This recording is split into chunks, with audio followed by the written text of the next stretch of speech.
This is KION News Channel 546 at 5. Good evening. The crisis at the U.S. border is ongoing with an influx of now more than 15,000 unaccompanied migrant children. We're now learning a military base in Monterey County may be used to temporarily house some of them. Thanks for joining us tonight for KION News at 5. I'm Veronica Macias. Recently, political officials from the Central Coast received a first-hand look at the living situation for those children at the U.S. border. KION's Jocelyn Ortega reports tonight from Camp Roberts. With thousands of migrant children still at the U.S. border, the question many have is, do these children have any ties to people on the Central Coast? We spoke with an immigration attorney from Watsonville who says regardless of where these children come from, their journey has not been an easy one. Jordi Padilla and his little brother are just two of the thousands of children who made their way to the border in search for their family. I don't know my mother. My father came over here a month ago. I don't know where he is.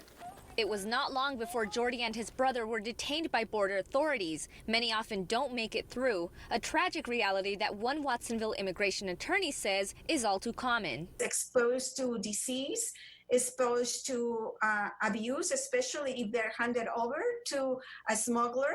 They're exposed to physical, emotional, and sexual abuse. Torres tells KION unaccompanied children at the border generally should not be held longer than 72 hours. But because the number of children attempting to cross continues to grow at a large scale, she says authorities are left with no choice but to extend the time the children are held as they search for caregivers. Now it looks as if there will be another option. The federal government announced it is considering Camp Roberts National Guard Base as one location on the Central Coast to potentially house an unclear number of children. I believe that there are around 220 certified agencies around the country that the government have contracted with to ensure that they place the kids there temporarily and they will receive health services, proper food, that they are stabilizing their basic needs. Political leaders across the country and from the Central Coast recently visited the border and say they are now discussing how they can gather support from the administration and other resources to get these kids safely sheltered. A statement to KION from the United States Department of Health and Human Services says Camp Roberts is under active consideration. When we make the decision to activate emergency influx site for unaccompanied migrant children, we will notify state and local authorities as well as members of Congress.